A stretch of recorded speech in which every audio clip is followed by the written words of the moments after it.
Vamos atualizar as informações sobre o ônibus que caiu em uma ribanceira na rodovia Washington Luiz, em Rio Claro.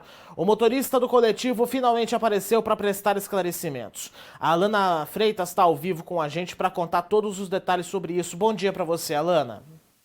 Bom dia, Felipe. Bom dia também para quem está acompanhando o Tá no Ar Campinas. A gente tem atualização sobre esse caso. O motorista que dirigiu o ônibus, Felipe, caiu aí nessa ribanceira lá em Rio Claro, né? Nesse acidente, como você falou que foi domingo, disse que ouviu um estralo no painel, o volante teria travado, ele perdeu o controle do veículo. Essa informação foi dada pelo motorista à polícia, viu? A capotagem deixou 3 mortos e 34 feridos, Felipe. Inclusive, 5 pessoas que estavam nesse ônibus aí, né, que participaram aí, sofreram esse acidente, continuam internados, ainda se recuperando.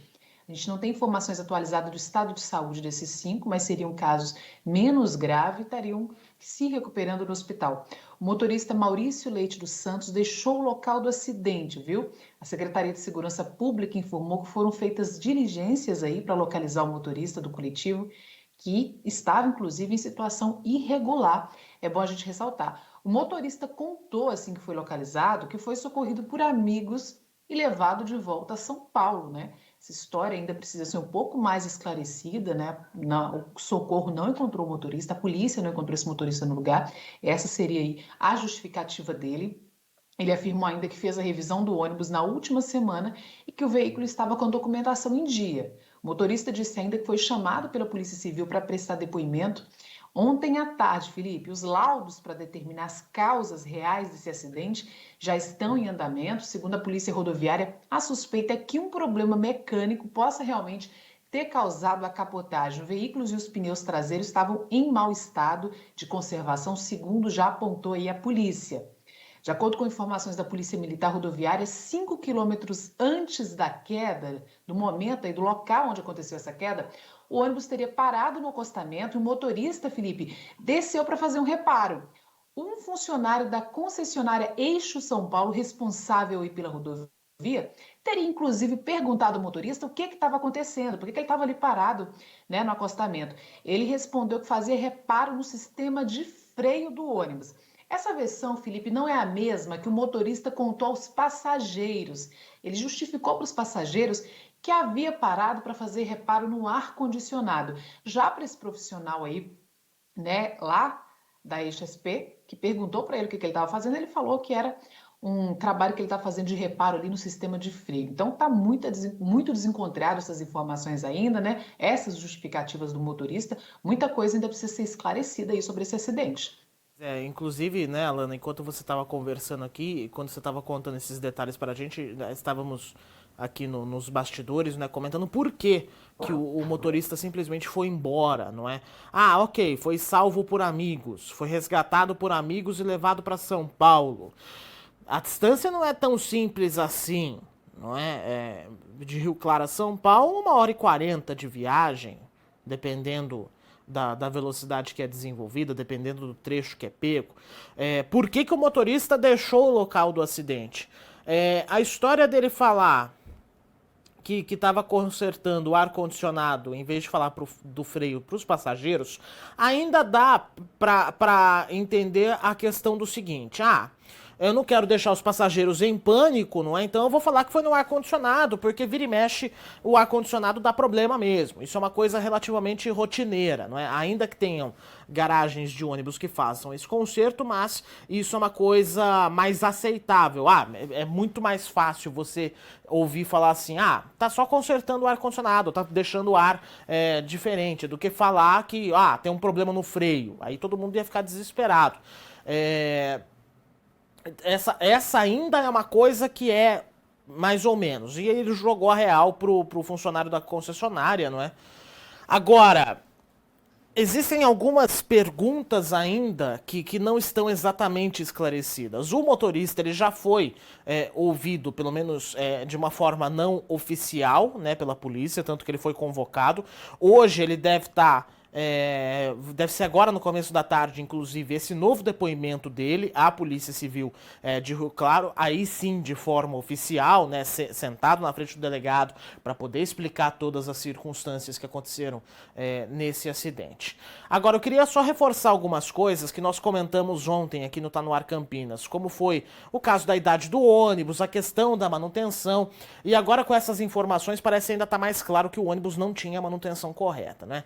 Aí eu falei sobre o tacógrafo, né, o equipamento que não teria registrado nada, né, da viagem.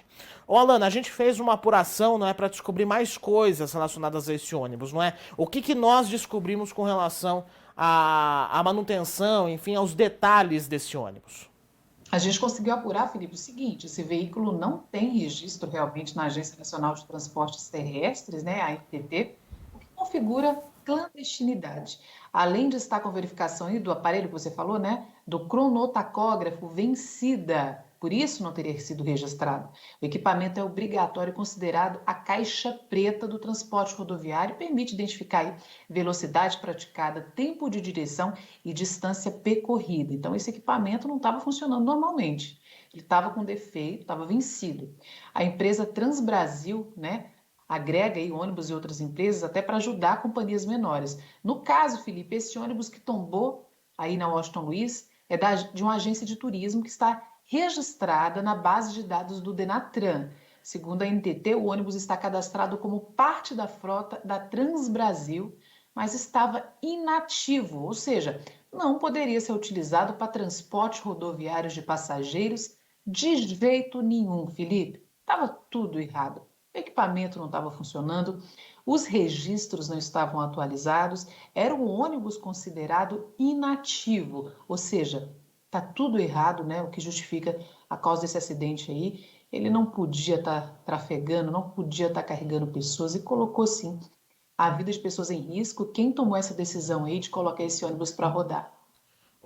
Alana, até como forma de esclarecimento, eu andei conversando com algumas pessoas, inclusive alguns até empresários, né, do setor de transporte rodoviário, enfim, contatos que a gente faz durante a vida, não é? E eles me explicaram o seguinte, que o fato da empresa, da Transbrasil, agregar ônibus de outras companhias menores, isso não é um problema, tá? Isso até é justamente, como você comentou, não é, Alana, uma questão de ajudar, né, em um momento de ajudar, tal, todo mundo ali a se reerguer economicamente.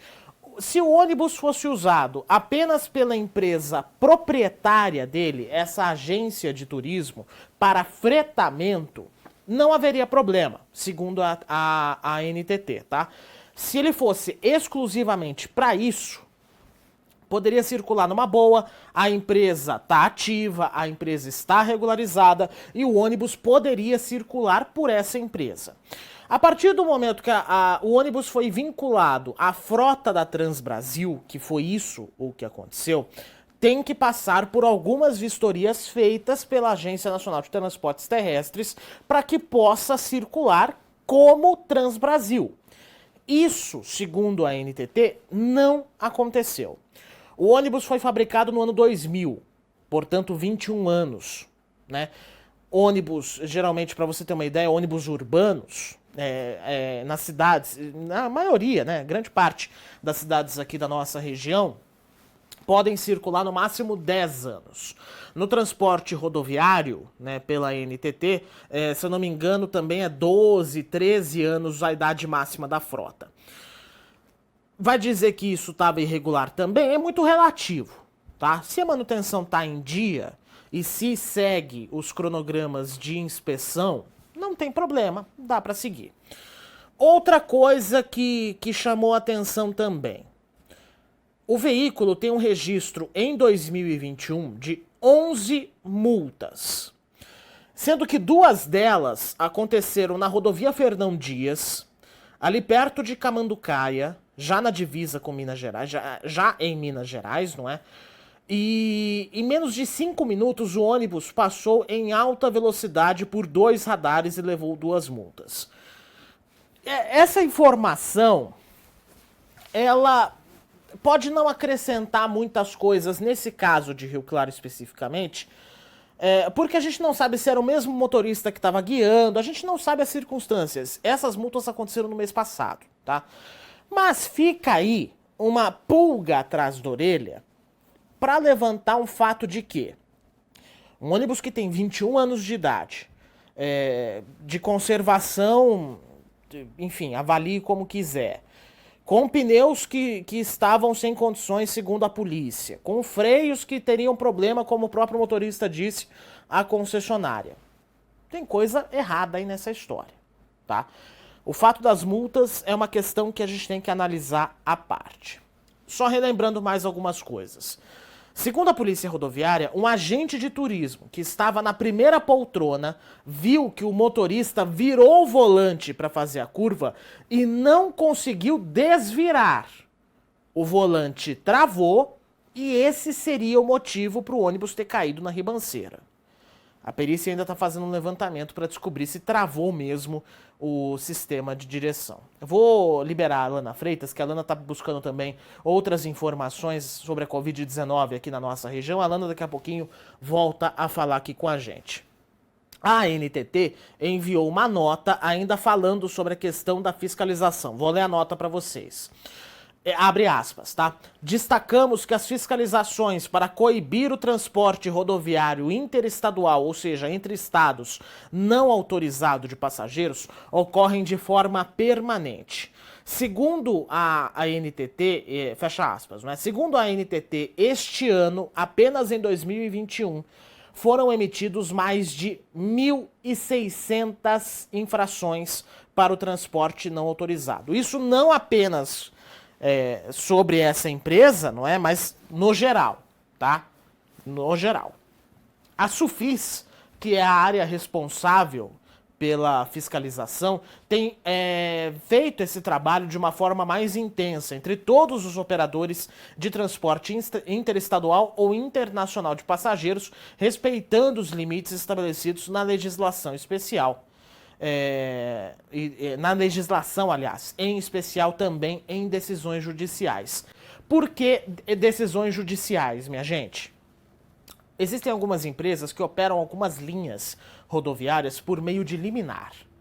E por conta disso, a ANTT diz que fiscaliza essas linhas de uma forma ainda mais intensa, tá? Esse é um ponto. O outro ponto é com relação ao acidente do ônibus em Rio Claro, só para a gente poder amarrar de uma vez essa circunstância. A ANTT diz que o ônibus estava em situação inativa, vinculado à frota da Transbrasil, porém inativo. Não deveria estar circulando, portanto, aos olhos legais, irregular.